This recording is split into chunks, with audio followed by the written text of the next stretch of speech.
Quis fazer essa live já é antiga na minha cabeça, e eu tava faltando alguns elementos da simbologia, né? Então, para quem não conhece, não tem problema. São poucas pessoas, eu fiz a enquete, né? Eu fui cuidadoso, fiz a enquete para saber se vocês queriam essa live. Realmente foram mais de 500 pessoas falando que sim, que conhecem, né? Então, vamos falar sobre isso. E quem não souber, eu vou contar a história da Caverna do Dragão e como é que a gente pode aplicar isso, como é que a gente pode fazer um comparativo, né, com a nossa vida, né? E aí eu vou explicar esses elementos. Então, pessoal, me dá o ok aí, né? Ótimo, tá todo mundo ouvindo bem, né? Maravilha. O áudio tá legal. Eu tô num lugar aqui que vai virar um cenário, ainda não virou. Então, espera. Eu acho que essa luz aqui ainda tá estourando. Pessoal, então vamos lá, vamos dar início. Tá estourando, não tá não? Deixa eu ver. Melhor assim. Ó, melhor assim. Pá. Beleza. Então, pessoal, Caverna do Dragão, esse desenho ele é de 1983, né?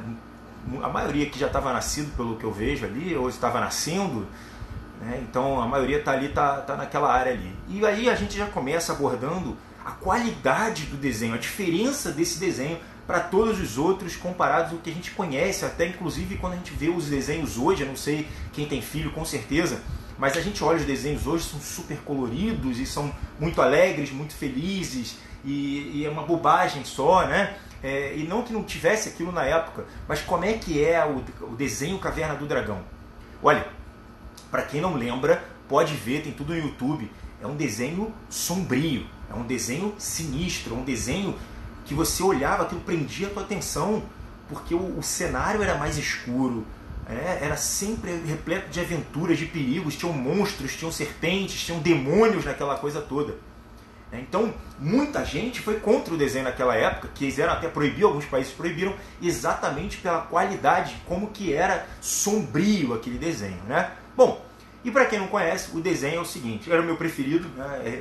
Junto com outros que eu vou falar, vou comentar por alto, mas o desenho começa com um grupo de adolescentes, né, de rapazes, adolescentes ou pré-adolescentes, estão ali naquela fase ali, né, no máximo um jovem, um adulto bem jovem, não chegava nem a ser isso, um adolescente, e que eles estavam no parquinho de diversões, não explica-se muito sobre o que acontece, e quando vai ver monstro, bum, entrar em outra dimensão, né?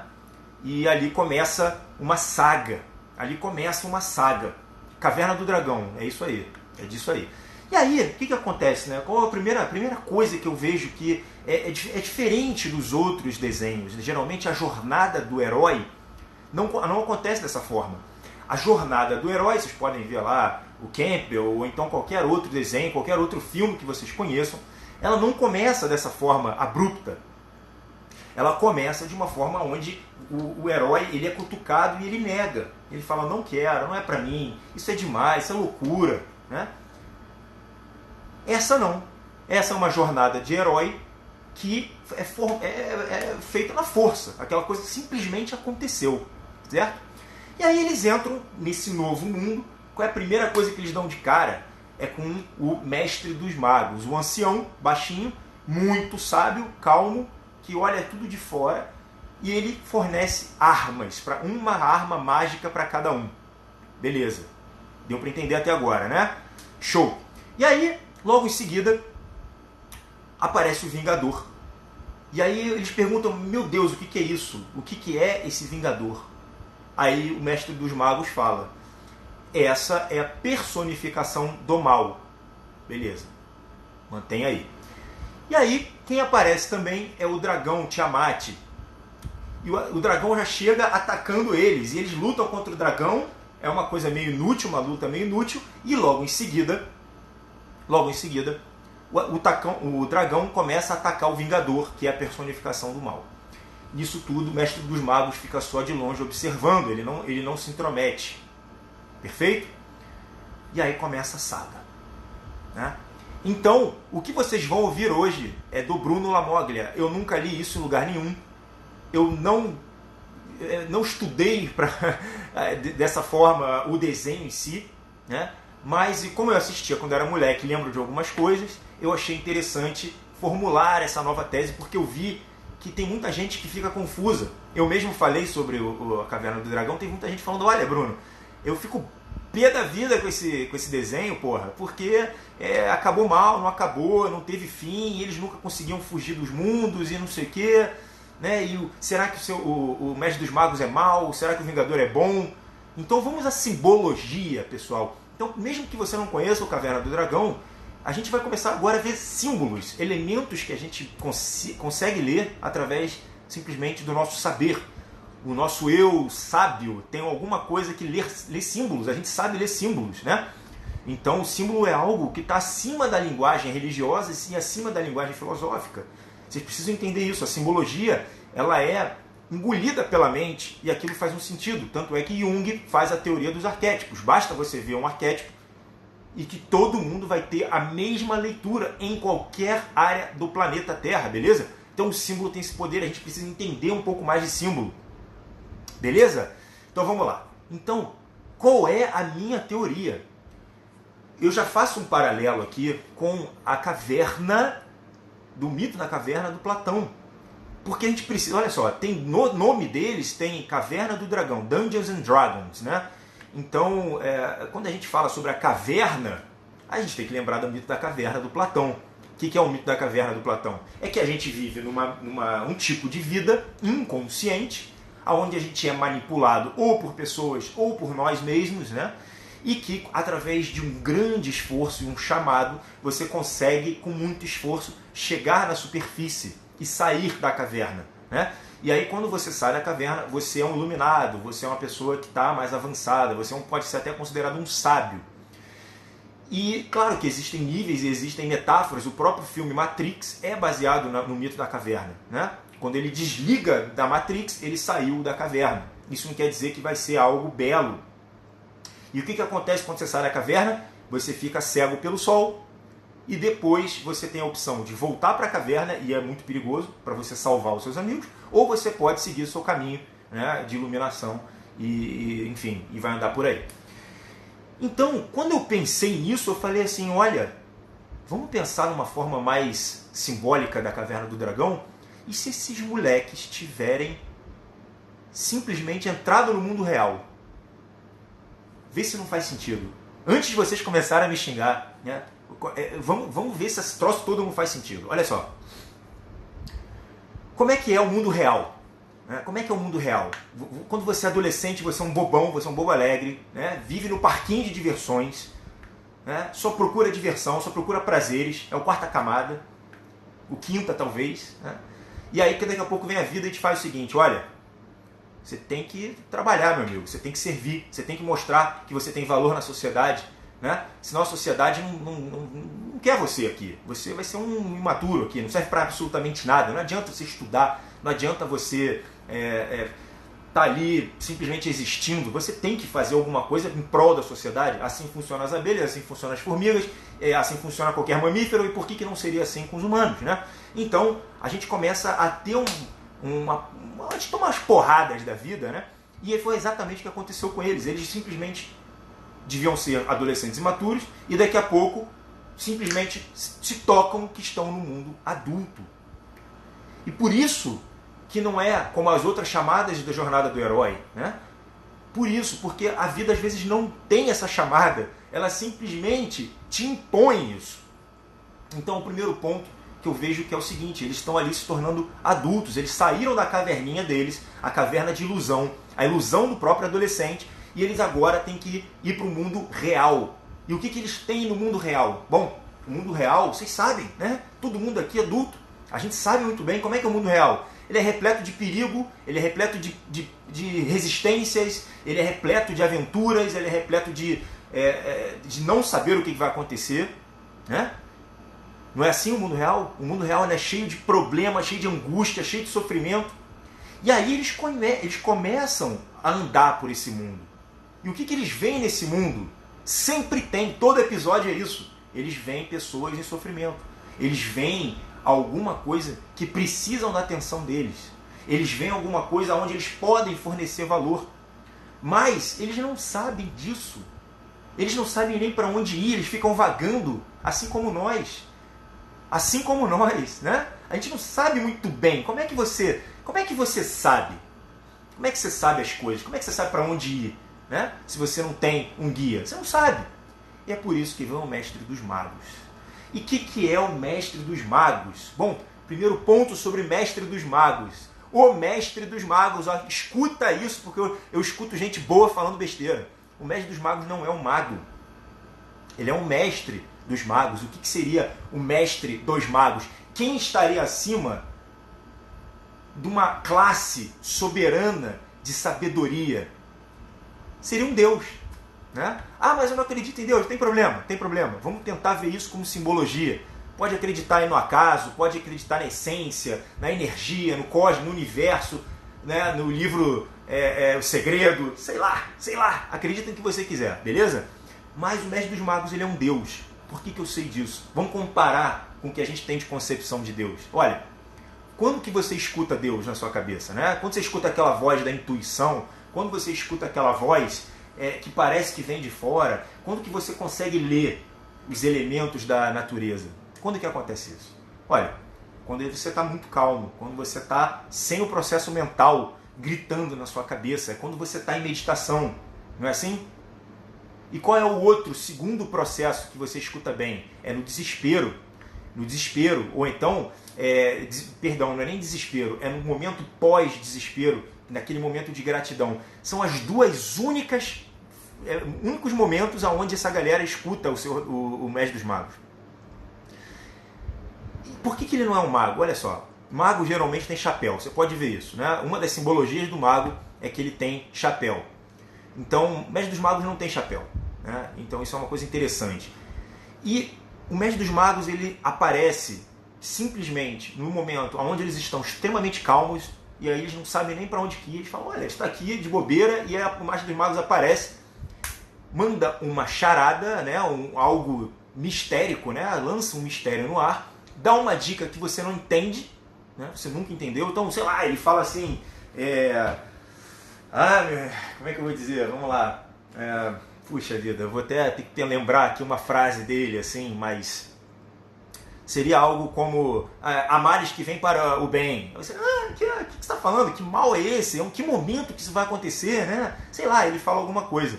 E aí, quando você se dá conta, você está num perigo, né? Alguma coisa aconteceu, teve um chamado, e aí você enfrenta o perigo, foi exatamente o que acontece com eles, né? E aí, no final das contas, na hora que acabou o perigo, você, nossa, a gente conseguiu. E aí vem ele e falava, olha, é isso mesmo, essa é a lição. Então, basicamente, essa relação, e ele sabia tudo o que estava acontecendo, né? Sempre. Ele é onipresente. Ele estava sempre, em todos os momentos, em todas as circunstâncias. Perfeito? Então, isso é um indicativo de que ele é um Deus. Ele é o Deus. Né?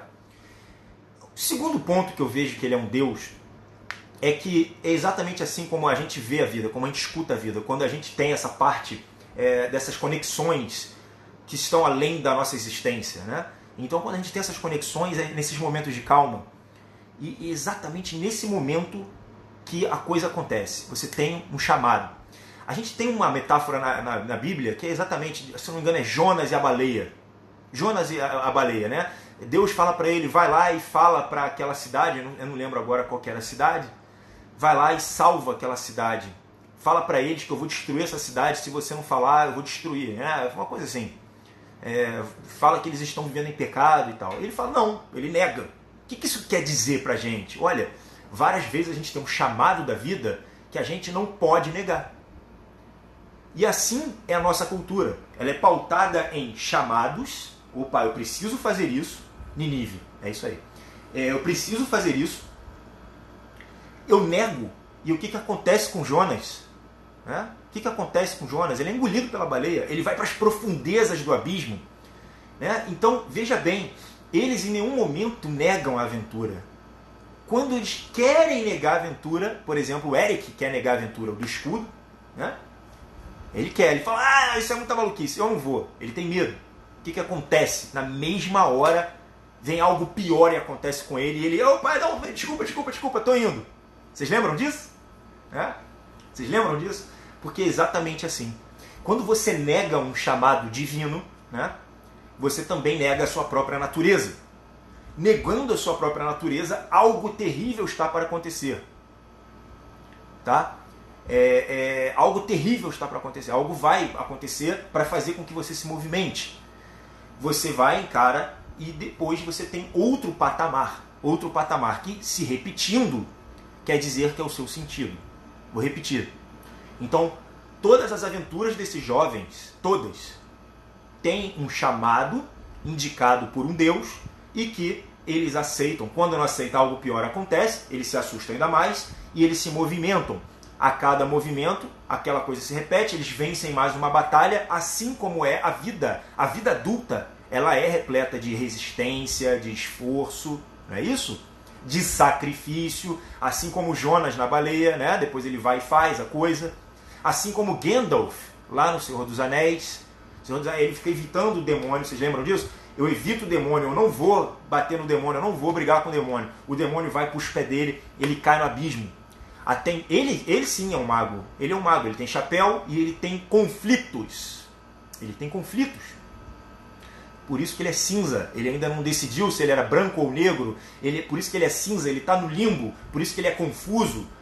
Ele não queria enfrentar, ele não estava pronto, e quando ele consegue enfrentar Gandalf, agora falando do Senhor dos Anéis, né? Ele cai no precipício, ele fica meses caindo no precipício, mata o demônio, e aí ele nem lembra mais do nome, ele perde toda a identidade dele. O que acontece com o chapéu dele, meu filho?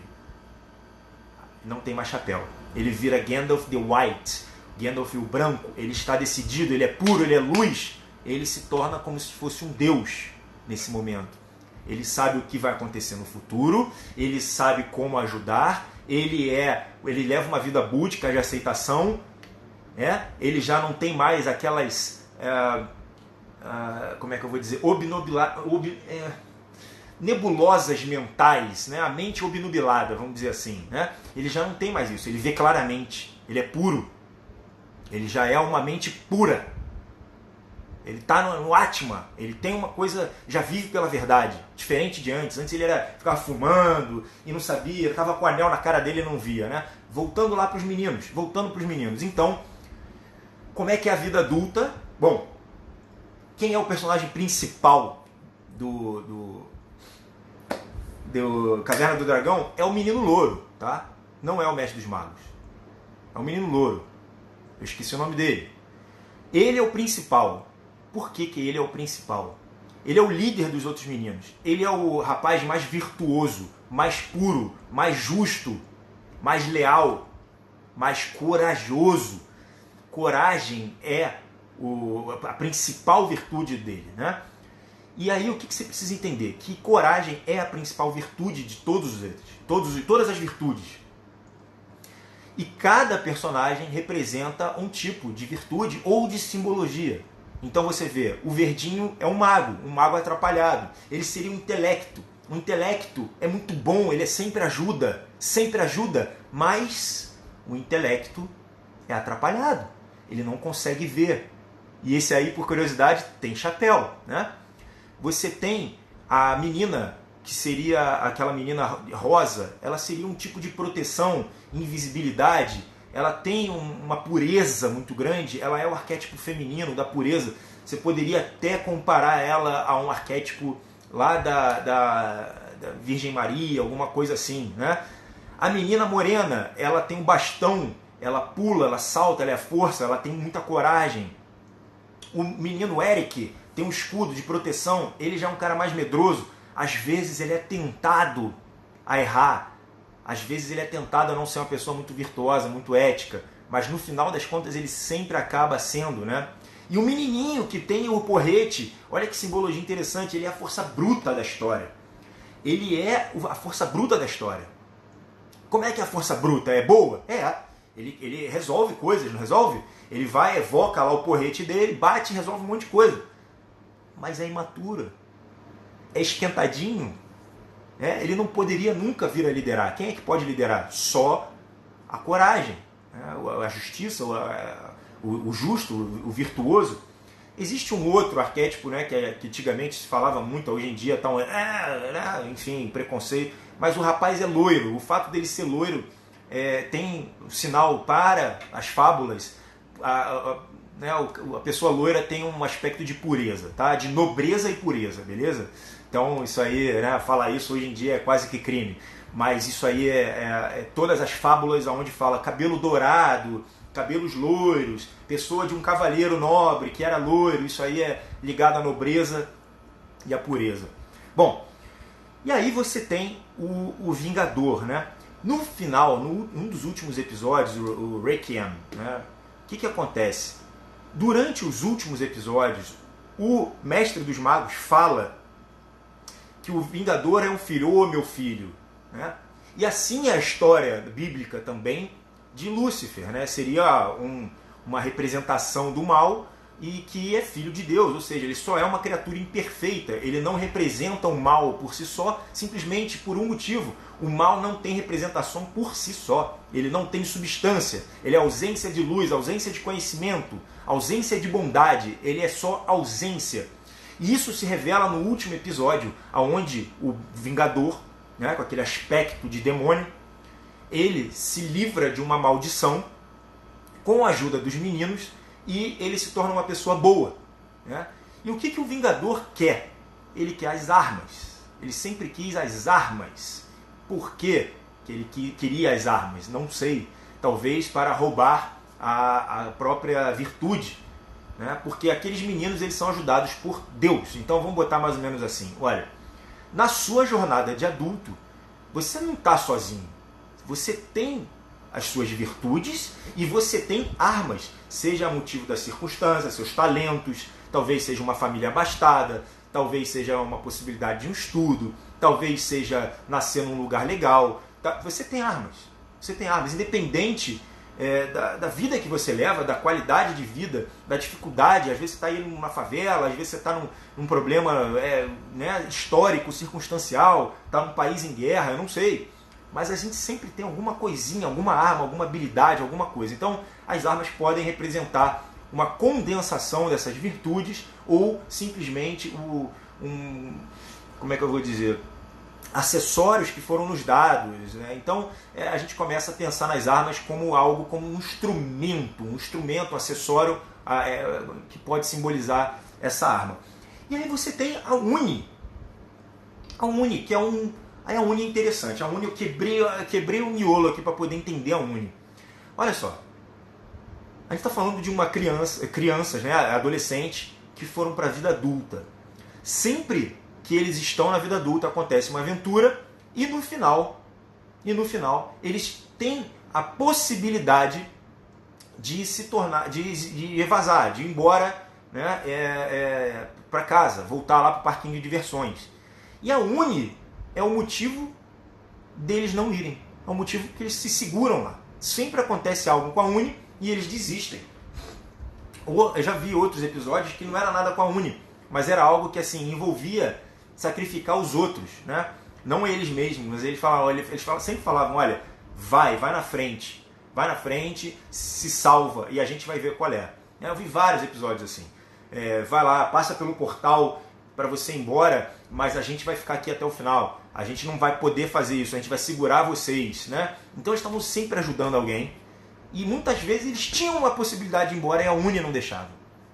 Olha, se a minha metáfora estiver correta, que eles saíram da caverna do mito da caverna, eles estão vivendo na vida real de adulto, cheio de problemas, sacrifício, resistência, né?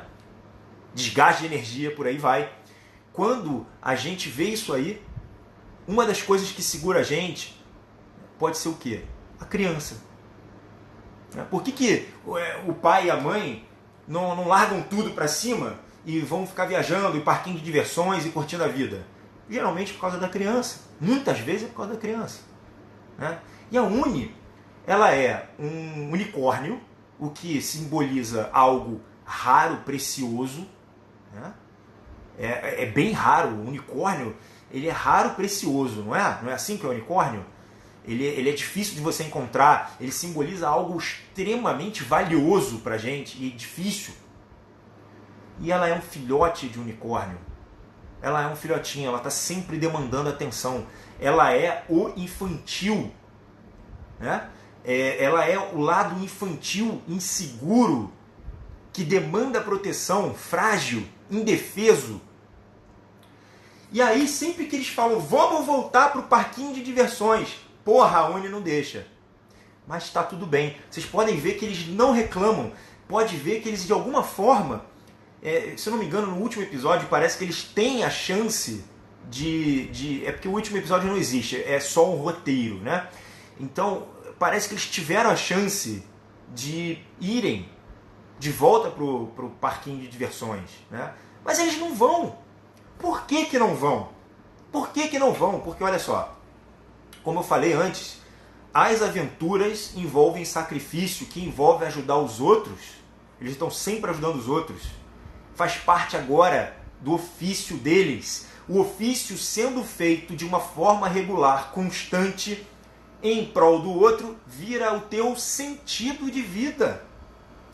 Então, nesse momento, a Uni e a entrega e o combate ao mal fazem parte deles agora. Eles não teriam como voltar.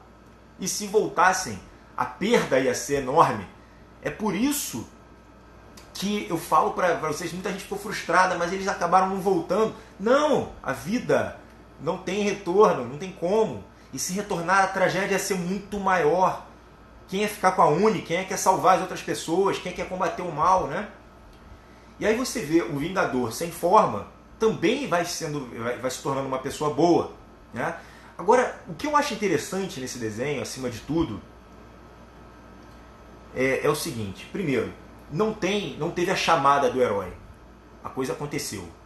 Que é algo relacionado à vida como é, né? A vida adulta, ela é assim. Às vezes a gente não tem chamada, a gente não tem como recusar. Às vezes simplesmente acontece. Não é assim? Simplesmente acontece.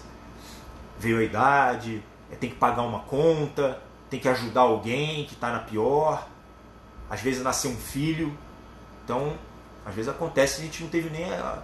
E outra coisa que é interessante, geralmente você tem a jornada do herói, tem a negação, logo em seguida a pessoa vai para o submundo, eles foram, ela tem aquisição, né, de orientações e de armas, ela tem todo um processo de assimilação, depois você começa o teu processo de caminho de volta e depois você ensina. Eles não têm isso tudo, eles não têm um retorno, simplesmente eles ficam lá. Por isso que é uma pena, realmente, que o desenho não acabe, mas realmente o processo é longo, é vasto, é algo que não tem que ter final. O final é esse, é o sentido, eles estão vivendo o sentido. Eles já ajudam muita gente, né? E aí você tem Tiamat. Tiamat é o dragão, né? O dragão, eu fui pesquisar, o dragão tem vários símbolos, o símbolo da sabedoria principalmente, não se aplica aí. Não se aplica. Por quê? Porque esse Tiamat é um dragão de 5 cabeças, 5 cores diferentes, né? E quando a gente fala sobre 5 cabeças, é difícil da gente poder dizer, porque ficaria nos 7 pecados, né? Não bate exatamente igual. Você poderia até falar que tem o corpo e o rabo, mas não pega bem, são 5 cabeças, enfim. Eles não são, esse dragão não tem como ser algo relacionado à sabedoria. O que ele pode ser? Olha, o dragão, ele bate em todo mundo, inclusive no Vingador, né? Nem mesmo o mestre dos magos ousa bater de frente com o dragão. O que pode ser esse dragão? O dragão provavelmente é o nosso lado instintivo, é o nosso lado mais primitivo. Então, o que acontece, né? Pode ser que o Tiamat seja o lado primitivo. E aí eu fui ver, Tiamat vem da mitologia sumérica, né? Da religião, vamos dizer assim, sumérica. Dos sumérios, eu já falou sobre o sumério aqui, né? Tem uma lenda muito boa que eu já falei, que é o do Gilgamesh, que é um dos nossos primeiros heróis que lida com a própria morte, né? A gente já teve uma live sobre Gilgamesh, né? E os sumérios, eles tinham essa deusa feminina chamada Tiamat, que ela é a deusa dos elementos, ela é dona dos elementos, ou seja, ela é a própria mãe natureza. Então, se a gente ou está falando dos instintos mais profundos da humanidade ou estamos falando da própria Mãe Natureza, sobre o qual Deus não interfere. Ele não interfere. Ele fala, olha, gente, vocês têm que engolir esse dragão aí, meu amigo. Na pior das hipóteses, vai fugir dele. Ele tem o poder dele ali, né? Então, não ficou tão claro essa parte do Tiamat, mas eu acho que as duas explicações funcionam muito bem.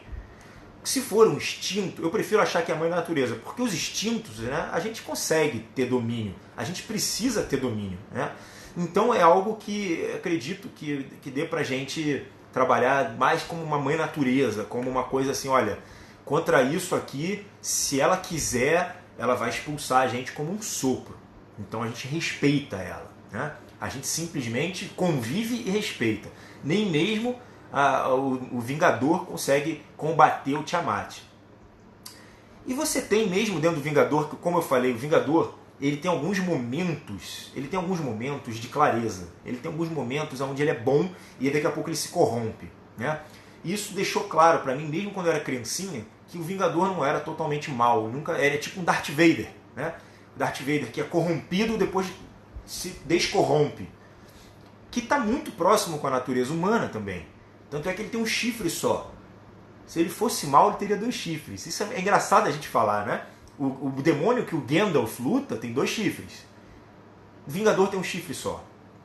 É importante que a gente consiga visualizar os símbolos, né? E ele monta um cavalo. O cavalo, geralmente, ainda mais se for alado, ele tem uma ligação com as emoções, com as paixões. Então, teoricamente, o Vingador é uma pessoa que ainda não venceu suas paixões e tem um pé na bondade, né? E no final fica claro isso, que ele também é filho de Deus, como fala o Mestre dos Magos, meu filho.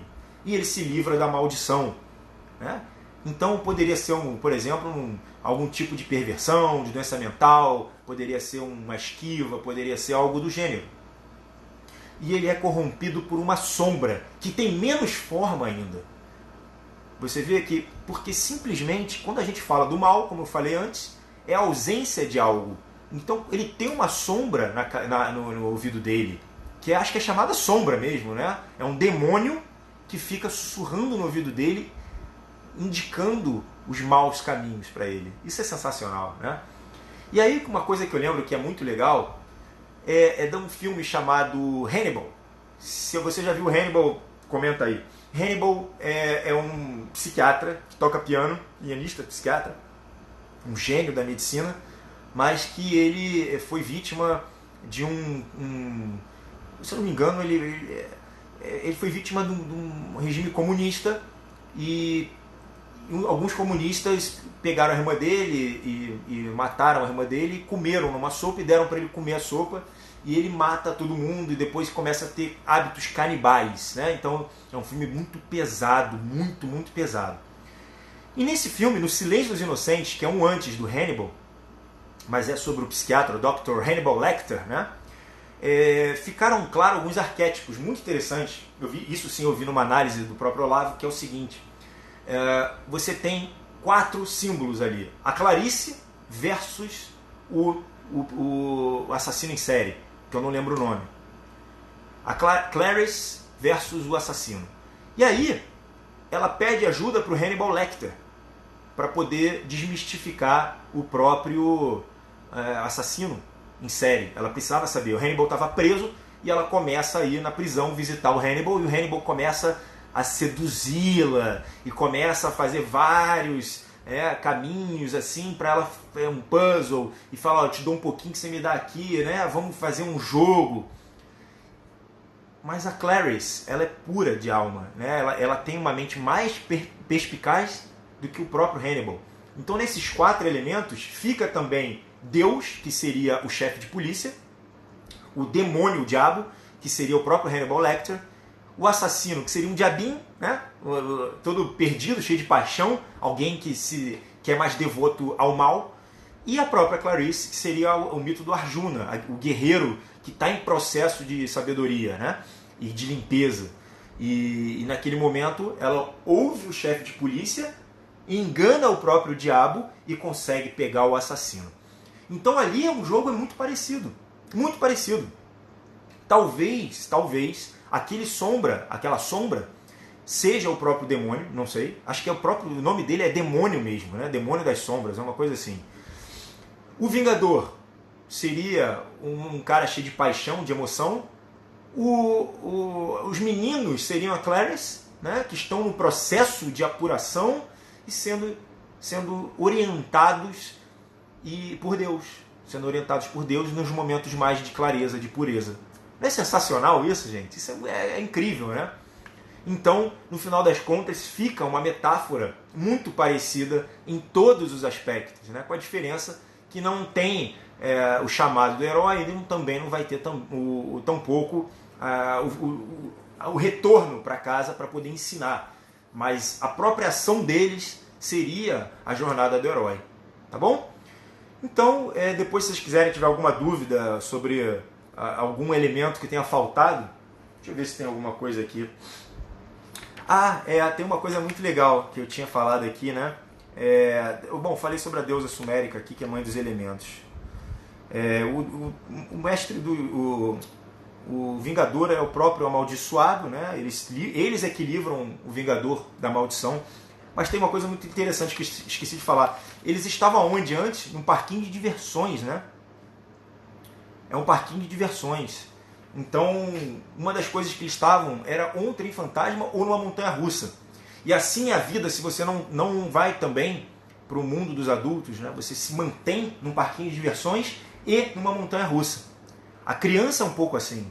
Deu um pirulitinho para ela, ela fica feliz. Você tira o pirulito, ela fica triste. Isso é uma montanha-russa. Você dá um brinquedo, ela fica feliz. Você tira o brinquedo, ela fica triste. Né? O pré-adolescente é assim. Eu sou aceito, então eu estou feliz. Alguém falou mal de mim, eu estou triste. Então, é a própria montanha-russa. E agora, como é que eles são? Olha, agora eles ajudaram até o próprio Vingador. Tiraram uma maldição de uma pessoa que estava no centro da paixão, no centro das inclinações, das más tendências, das emoções.